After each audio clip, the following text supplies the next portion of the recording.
सबसे ज़्यादा खतरनाक कांग्रेस है, दूसरे नंबर बीजेपी है कि बीएसपी के लोगों ने काम करना बंद कर दिया है, जो मुझे बड़ा दुख देता है। और मैं कहना भी चाहूँगा जो नीचे की लीडरशिप है वो थोड़ा ध्यान। हेलो गाइस, आज की वीडियो में देखने वाले हैं इस भाई ने मायावती को लेकर कही बहुत बड़ी बात, सुनकर दंग रह जाएंगे। चलिए देखते हैं इस वीडियो में आखिर इस भाई ने मायावती को लेकर क्या कहा। चलिए देखते हैं video. Original video link description में। अगर आप हमारे चैनल पर पहली बार आए हैं तो चैनल को जरूर सब्सक्राइब करें, वीडियो लाइक करें, वीडियो को ज़्यादा से ज़्यादा शेयर करें। चलिए अब वीडियो शुरू करते हैं। सबसे ज़्यादा खतरनाक कांग्रेस है, दूसरे नंबर बीजेपी है कि बीएसपी के लोगों ने काम करना बंद कर दिया है, जो मुझे बड़ा दुख देता है। और मैं कहना भी चाहूँगा जो नीचे की लीडरशिप है वो थोड़ा ध्यान दे, वो ज़्यादा मेहनत करे। तो हम लिटरली बोल रहा हूँ, आज भी बीएसपी से बड़ी कोई आइडियोलॉजिकल पार्टी नहीं है। कोई भी बड़ी, इस देश की सबसे बड़ी आइडियोलॉजिकल पार्टी है जो खुल के बोल देते हैं। जीरो है सब में। देखो ये तो कमियां हैं, इस पर बात की जाएगी और इसमें मैं तो बहुजन समाज पार्टी के लोग ज़्यादा जवाब दे पाएंगे। इसमें 2012 के बाद से लगातार बीएसपी आ रही है। वीडियो को पूरा जरूर देखें, वीडियो आगे शेयर भी इस करें। बात का दुख तो होता है, लेकिन दिक्कत मैं बताता हूँ। आपने जो आप मुझे बोलने दीजिएगा इस बात पे। दिक्कत है सेकंड लीडरशिप में। फर्स्ट लीडर सेकंड लीडरशिप जो है वो भले, मतलब मैंने देखा लोकसभा चुनाव में भी देखा किस तरीके से कुछ चीज़ें गड़बड़ हुई, चंद चीज़ों के लिए टिकट्स बदले जा रहे हैं। दिल्ली के अंदर ये बहुत मुखर रूप से देखने मिला। जो लोग चाहते हैं सच में एक बहुजन मूवमेंट बढ़ना चाहिए, उनको सेकंड लीडरशिप बात करनी चाहिए। उनको सेकंड लीडरशिप में बड़े ही ईमानदार लोग चाहिए। फिर से जब माननीय कांशीराम साहब के पास सेकंड लीडरशिप बहन जी थी, तो बहन जी ने क्या, मुझे नहीं लगा, मुझे लगता है पता भी होगा तो पता होता तो पक्का कुछ ना कुछ करती वो। जो अब आप मेरे समझे बहुत करीबी हो तो मैं आपसे सुनूंगा ना, मैं आप नीचे से क्यों सुनूंगा, जबकि बात ही उनकी। जी भी चाहते हैं कि स्थिति में चली जाए पार्टी जैसी चल रही है। कोई, अरे ये तो बड़ा नेचुरल वो है जवाब है कि कौन ही चाहेगा किसी की पार्टी नीचे जाए। और बहन जी के पीछे जो तमाम तरीके के बहुजन समाज, आज भले ही कुछ लोग नाराज हो, कुछ लोग डिसअपॉइंट हो कि यार क्यों, मतलब जिसके लिए हम दिन रात आज भी लड़ने को तैयार हैं। बहन जी एक बार बोल दें आप सबको जंतर मंतर या संसद घेरना, तो सब लोग यहाँ तैयार हो जाएंगे आने को। उसके बावजूद भी सारे जितने भी दलित बुद्धिजीवी हैं कह रहे हैं कांग्रेस ही बचाएगी संविधान को भी और दलितों को भी। जो ये सब कर रहे हैं बुद्धिजीवी, उनको माननीय कांशीराम साहब ने बहुत अच्छे से टर्म दे दी, चमचा। ऐसे लोग चमचा है, कोई बुद्धिजीवी नहीं है। जो लोग कह रहे हैं कि बीएसपी खराब हो चुकी है और हमें कांग्रेस बचाएगी या संविधान कांग्रेस बचाएगी, उनकी मैं बता रहा हूँ, ये कांशीराम साहब के बड़े ही मुखरता से उन्होंने पहचाना। पहले बाबा साहब अम्बेडकर ने पहचाना, वो बात की बात है। मैं पहले ऐसे लोगों, तो इन लोगों की वजह से तो छिनेगा जो जनता को, जो आम जनता, जो हमारे तमाम जो लोग पढ़े लिखे लोग हैं, जिनसे उम्मीदें रखते हैं, जो गांव में जो मजदूरी मेहनत करते हैं, अपने पढ़े लिखे लोगों से उम्मीद करो। पढ़े लिखे लोग क्या करते हैं, दिल्ली यूनिवर्सिटी में बैठ के वो लोग कांग्रेस के गुणगान करेंगे, वो लोग इधर उधर बैठ के कांग्रेसी बन जाएंगे, कभी आम आदमी पार्टी कभी कांग्रेस। ऐसे लोगों को साफ साफ शब्दों में चमचा बुलाया जाता है। मैं इस बात से सहमत हूं। कांशीराम साहब ने सीधा बोला है कि जो बुद्धिजीवी अम्बेडकरवादी हैं उन लोगों से थोड़ा सतर्क रहना। मतलब जो लोग चमचे पहचानना, एक तो मिशनरी होगा, एक चमचा होगा, तो इन दो लोगों में हमें बहुत अच्छे से पहचानना है। सेकंड लीडरशिप आज ठीक हो जाए, हम कहते हैं आज भी हमारे जैसे यूथ लोगों को आगे आने का मौका मिले। 21% दलित हैं हरियाणा में, कहाँ गए वोट? 21% हरियाणा में है, 33% पंजाब में है, जहाँ सबसे बेकार प्रदर्शन रहा। यूपी के अंदर जहाँ 4 बार सीएम रहे और तमाम तरीके के आंदोलन यूपी से निकले, उसके बावजूद भी ये आंदोलन रुका, ये वोट कन्वर्ट कराने में हम नाकाम रहे।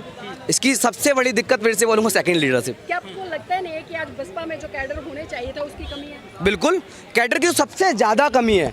अगर एक आइडियोलॉजिकल लोग चलेंगे ना, वो पर्सनल महत्वाकांक्षा को पीछे रखते हुए पॉलिटिकल महत्वाकांक्षा पर ज़्यादा ध्यान देंगे। और हम वही चाहते हैं कि कम से कम जब आंदोलन में आए हो तुम लोग, एक बार सुनिएगा, तो अपनी पर्सनल महत्वाकांक्षा को पीछे रखिए और ईमानदारी से पढ़ते लिखते हुए आंदोलन काम करिए। जैसे अभी साथ इन्होंने बोला कि कैडर ट्रेनिंग जो सबसे इंपॉर्टेंट किसी पॉलिटिकल पार्टी के लिए होता है। आप आरएसएस को देख लीजिए, सुबह 6 बजे लाठी लेके पार्कों में पहुंच जाते हैं ना, तो हम लोग क्यों नहीं कर पा रहे वो सारे काम? इतनी बड़ी पॉलिटिकल पार्टी होने के बावजूद भी, इतने बड़े बुद्धिजीवी होने के बावजूद भी, आज हमारे लोग तमाम यूनिवर्सिटी, तमाम एकेडमिया में बैठे हैं, उसके बावजूद भी हम लोग क्यों डिसिप्लिन नहीं हो पा रहे? अगर कैडर में जाओगे तो फिर चंदा कौन उगाएगा? जिन लोगों ने मूवमेंट को कमीशन बना दिया, उन लोगों से सावधान रहने की जरूरत है और ऐसे लोगों को पीछे करने की जरूरत है, वरना मूवमेंट नहीं बचेगा। वो कहाँ पीछे, आप जैसों को पीछा कर देंगे, वो पीछे नहीं होते कभी भी। देखो हम लोग यहाँ से पीछे हो जाएंगे, लेकिन हमारा काम तो वही चलता रहेगा। लोग हम कहीं भी रहें, मैं कह रहा हूँ, मैं अभी पढ़ रहा हूँ, अभी स्टूडेंट एक्टिविस्ट हूँ, स्टूडेंट के बीच में काम करूँ, मैं जिस फील्ड में रहूँगा वहाँ मेरा काम चलता रहेगा, वहाँ अपनी विचारधारा से संबंधित। बचाएगी या कांग्रेस बचाएगी? पहले दोनों, कोई नहीं बचाएगा, दोनों बर्बाद करने का। अरे अभी तक कांग्रेस बीजेपी दोनों पावर में रही ना, कितना संविधान बचाया। सबसे ज्यादा खतरनाक कांग्रेस है, दूसरे नंबर बीजेपी है। तो वोट दे रहे थे तुम उनको हरियाणा में, उनसे बात करिए आप, क्योंकि दिक्कत ये है हमारे लोग काम नहीं करेंगे तो लोग कहीं तो वोट देंगे, गुमराह तो होंगे। अभी सवाल हमसे क्यों कर रहे हैं? सवाल बीएसपी के उन तमाम लोगों से जो पोजीशन होल्डिंग पे बैठे हैं कि क्यों वो लोग साल के 5 साल में सिर्फ 1 साल 6 महीने क्यों दिखते हैं? क्यों 5 साल क्यों नहीं दिखते? आकाश आनंद से बहुत उम्मीद है, वो बहुत अच्छा करेंगे। उनसे उम्मीद है कि यूथ की तरफ ज़्यादा ध्यान दें। और खतरा रहता है ना, उन्हें भी कब हटा दिया जाए कोई पता नहीं चलता ना। अरे नहीं, ऐसा कुछ नहीं है, खतरा रहेगा। वो तो पार्टी का मुद्दा है, पार्टी का लीडरशिप का तय करेगी कौन होगा, लेकिन आकाश आनंद में वो काबिल दिखती है मुझे। लेकिन यूपी में टूटन फिर से बढ़ गया, दलितों का बड़े पैमाने पर क्यों नहीं पहुंचते हैं बसपा वाले उस हिसाब से? इसका देखो मुझे लग रहा है कि इसका जवाब बीएसपी वाले ज़्यादा अच्छे दे पाएंगे। मैं पैदा बीएसपी में हुआ हूँ, मैं एक मूवमेंट का हूँ, मैं उसकी पार्टी का नहीं हूँ। मैं हमेशा बीएसपी के लिए जिंदा और मरेंगे, उसको ठीक करने का अंत तक काम करेंगे, हम वो लोग हैं। वो डाइवर्ट हो रहा है दलितों का उत्तर प्रदेश में, कहाँ जा रहा है ये? सपा पे, बसपा, बीजेपी में? ये सीधा सपा और कांग्रेस पे जा रहा है, और कुछ लोग जो नॉन जेटर वोट है वो उधर भी जा रहा है, बीजेपी की साइड भी जा रहा है। तो उनको फिर से कहूँगा, कार्डर ट्रेनिंग बताती है हमको क्या कैसे आइडियोलॉजिकल चीज़ें चलती हैं। कैडर सबसे इंपॉर्टेंट होता है। आप माननीय कांशीराम साहब का जो किताब है, जो कैडर ट्रेनिंग पढ़ोगे ना आप, उसमें देखिए कोई एक प्रोफेसर बैठा है, कोई मजदूर बैठा है, कोई बड़ा इंटेलेक्चुअल बैठा है, उन सबको एक भाषा में एक तरीके से पॉलिटिकल पार्टी अपनी आइडियोलॉजी का, अपने अम्बेडकरवादी विचारधारा पढ़ा रही होती है, और सबको एक साथ समझ में आ रहा होता है। ना कोई ऊपर ना कोई नीचे, सबको औकात में रखने का काम माननीय कांशीराम साहब ने किया। आप जो जितने उछल रहे हैं, मुस्लिम बड़ी तादाद में नजर आता था, वो अब नजर नहीं आता, उसने दूरी क्यों बना ली आप लोगों से? देखो इसको देखना होगा। मुस्लिम्स का सबसे ज़्यादा अभी तक जो जितने भी अधिकार देखोगे, अम्बेडकरवादी लोग हमेशा उनके साथ, उनके चाहे वो CNRC का प्रोटेस्ट ले रहे, उससे पहले तमाम पसमानदा मुस्लिम्स का बड़ा आंदोलन है माननीय कांशीराम साहब ने, जिसको 380 रैलियाँ जिसके पक्ष में निकाली थी मंडल कमीशन और पसमानदा रैली इसकी रिजर्वेशन के लिए। तो बड़ा अम्बेडकरवादी ने बड़ा काम किया है उन लोगों, उन लोगों ने हमारे साथ दिया है। आज पता नहीं क्या ऐसी चीज़ों को कांग्रेस की तरफ ज़्यादा डल रहे हैं, क्योंकि एक माहौल जो बना दिया है कांग्रेस का, एक रचा रचाया जो चीज़ है कि संविधान खतरे में है। अरे नहीं है खतरे में संविधान। जब तक इस देश का इंडिपेंडेंट अम्बेडकरवादी लोग जिंदा है, तब तक संविधान पे कोई आँच नहीं आएगी। अभी बताया ना बहन जी ने, कल का लोंडा बचाएगा संविधान, ये बहन जी का स्टेटमेंट है। कि लोग कहते हैं कि बसपा बी टीम बीजेपी की, ये सच्चाई है क्या? कैसे है? अरे आरोप तो कुछ भी लगाएंगे, आरोप तो ये भी बोलेंगे कि RSS और बीजेपी। आप काउंटर क्यों नहीं करते? काउंटर सबसे ज्यादा और कौन करता है? आप देखिए, मीडिया में जाते हो आप लोग? मीडिया वाले जब हमको मिलते हैं हम जाते हैं और इस चीज का बोलते हैं कि अगर बीजेपी और कांग्रेस ये दोनों A और B पार्टी हैं, बीजेपी और कांग्रेस दोनों RSS की पार्टी हैं, दोनों में RSS के लोग हैं, दोनों ही बहुजन समाज को गुमराह करने की बात कर रहे हैं, दोनों ही मुसलमानों पर अटैक करवाने का काम करते हैं। आप देखिएगा, कांग्रेस में भगवत के जा रहे हैं, रातों रात सदस्यता ले रहे हैं। मैं कह रहा हूँ ना, उनको नेता बनना है ना, उनके अंदर पर्सनल महत्वाकांक्षा इतनी ज्यादा है कि वो समाज को नहीं देख रहे, और उनको मैं समाज का नेता नहीं बनूं, कांग्रेसी हो गए, चमचे हो गए। के पास जाते हैं, वो नाई के पास जाते हैं, आप कहाँ जाते हैं? उसी मोची के बगल में देखिएगा BSP का झंडा टंग रहा था, आप ठीक से फोटो जूम करके देखिएगा, उसी मोची के पास। वो कितने ही लोगों के पास चले जाए, लेकिन जानते हैं, आम जनता है वो जानती है। आप ट्वीट करते हैं केवल? मैं ट्वीट नहीं, आपने बहुत कम देखा, मैं उस मैदान पर रहता हूँ जिस मैदान में हमारी लिमिटेड है। तो करते हैं ट्वीट से चलेगी राजनीति दलितों की? हम तो कहते हैं, इस बात से फंसाओ मुझे। मैं तो कहता हूं कि बहन जी से ये सवाल पूछे जाने चाहिए कि क्यों अभी भी आकाश आनंद जी क्यों उस आम जनता पर निकलते। देखो एक बड़ा मूवमेंट यहाँ से एक जगह से निकला, मैं भीम आर्मी का नाम लेना चाहूँगा।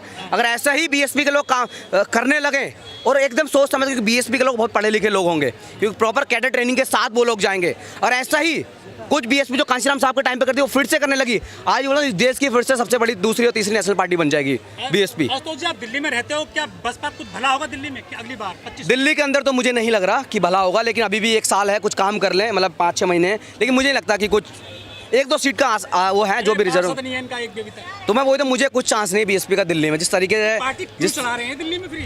दिल्ली वाले नेताओं से पूछिए ना क्यों उन्होंने करप्ट कर रखी है पार्टी। मैं तो उन्होंने बार उनके अभी मुंह पे सवाल पूछा भी क्यों ऐसा क्यों कर रखा है। मैं नाम नहीं लेना चाहूँगा, मैं तो कहूँगा आप मुझे देखेंगे जरूर, आपके मीडिया के माध्यम जरूर देखते होंगे, दिल्ली के लीडर्स BSP के जरूर इस वीडियो के माध्यम से समझ आएगा कि करिए भाई काम, अपनी छोड़िए, बहुत पैसा कमा चुके हैं आप, अब समाज के लिए उतर जाइए, वरना ऐसे लोगों को मैं बहन जी से रिक्वेस्ट करूँगा कि ऐसे लोगों को टिकट काटे। बहुत ईमानदार लोग हैं अभी भी जो लड़ने मरने के तैयार अपने समाज के लिए, एकदम बिल्कुल ईमानदारी के साथ अपना सब कुछ गवा के आज भी बहुजन समाज के लिए उस जंग को जो बाबा साहब अम्बेडकर ने और कांशीराम साहब ने शुरू की उसको लड़ने को तैयार है। जो सच में मन से चाहते हैं कि बहुजन आंदोलन बढ़ता रहना चाहिए, बहुजन आंदोलन रुकना नहीं चाहिए, भले ही पार्टी कमज़ोर हो गई हो, लेकिन उसके बावजूद भी हम लोग क्यों धन्यवाद कर रहे हैं क्योंकि अभी कांशीराम साहब की जयंती पे हम सबको इन्वाइट किया गया यहाँ पे BSP के इस बहुजन स्मारक में। तो ये ज़रूरी इसलिए है क्योंकि यहाँ पे जो लोग, जो प्रोफेसर, जो स्टूडेंट चार्ज अप नहीं, तो उनको एक जगह मिला, एक स्पेस मिला कि आइए, मोस्ट वेलकम आपका। आप अगर बहुजन समाज से हैं, अगर आप उस मूवमेंट को आगे बढ़ाना चाहते हैं तो हाँ, हम आपके साथ हैं। और जो मजबूती मिलती है एक दूसरे से, वो चाहे किसी भी किसी पॉलिटिकल पार्टी से हो, लेकिन विचारधारा एक जो होती है तो मजबूती जो मिलती है उससे कोई भी हो, कोई भी इंसान हो, अगर आपके कंधे पे हाथ होगा किसी उस विचारधारा का जिससे आप समर्थन करते हैं, बुरा हाल हो गया पार्टी का। जो आप जिस हिसाब से बोल रहे हैं, मुझे लग रहा है कहीं कहीं कमियां हैं, काम में कमियां हैं, दिक्कतें हैं, उनको बस एक ही बड़े पॉजिटिव, आप जाओगे आम जनता में कहीं पूछिएगा ना तो एक चीज़ बड़ा मुखर रूप से जो निकल। चलिए वीडियो यहीं पर ख़त्म करते हैं। अगर आप भी ऐसी वीडियो देखना पसंद करते हैं तो हमारे चैनल को जरूर सब्सक्राइब करें, वीडियो लाइक करें, वीडियो को ज़्यादा से ज़्यादा शेयर करें। थैंक्स फॉर वॉचिंग और अपनी राय कमेंट में ज़रूर दें।